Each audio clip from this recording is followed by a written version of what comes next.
Good morning mga kagala, welcome back again to MD's Travel Vlog. So for today's video guys ay nandito tayo ngayon sa Puerto Princesa. Pagdating ko ng Puerto Princesa ay nag-check-in muna ako dito sa Acacia Hotel. So dahil nagutom ako ay kumain muna ako saglit ng seafood. Pagkatapos ko mag-overnight sa Acacia Hotel ay dumiretso na agad ako sa San Vicente, Port Barton. After 4 hours na travel mga kagala ay nakarating na rin ako ng Port Barton. So ang ginawa ko mga kagala ay dumiretso na agad ako sa hotel na pag-i-stayhan ko. So inform ko lang kayo guys na mag-i-stay muna ako dito ng 3 days sa Port Barton.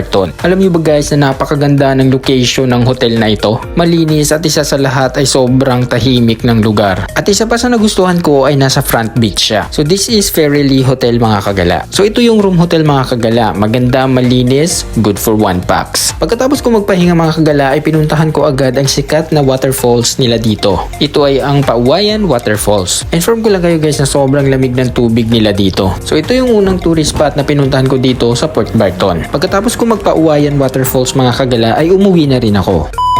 Good day mga kagala. So pangalawang araw na natin dito sa Port Barton, San Vicente, Palawan. So ang ginawa kong event ngayon mga kagala ay magdi-DIY and land tour tayo. So ang una kong pinuntahan ay ang Bigaho Falls. May entrance fee pala ito na 25 pesos. So ang next kong pupuntahan ay ang Long Beach. So dahil nagutom ako sa oras na ito mga kagala ay dumaan muna ako dito sa Bahia Beach. Alam nyo guys, hindi ko expected na ganito pala kaganda ang loob ng Bahia Beach. At isa pa sa pinakamaganda dito ay open sila sa mga person na gustong kumain. Pagkatapos ko magmuni-muni sa beach mga kagala ay tinawag na ako ng staff dahil ready na yung pagkain na aking in-order. So dahil nakakagutom yung biyahe mga kagala ay kumain muna tayo. Dahil pagkatapos nito ay magta-travel na naman tayo sa susunod na destination. After a minute na travel mga kagala ay nakarating na rin ako dito sa Long Beach. Guys, inform ko lang kayo kapag nandito kayo sa Long Beach mapapamangha talaga kayo dahil sa sobrang ganda ng tanawin dito. After a minute na pagstay dito sa Long Beach ay magta-travel na naman tayo sa next destination. So ang next kong destination na pinuntahan mga kagala ito ay ang Bato ni Ningning. Guys, inform ko lang kayo na isa ito sa pinakasikat na tourist destination dito sa San Vicente, Palawan. So yung nakikita ninyong Long Beach mga kagala, yan yung Tagpis Beach. Tapos yung sa likod niyan, yun na yung Long Beach. So dahil magagabi na mga kagala, ay babalik na tayo ng Port Barton. Good morning mga kagala. So for today's video ay pang 3 days na natin dito sa Port Barton.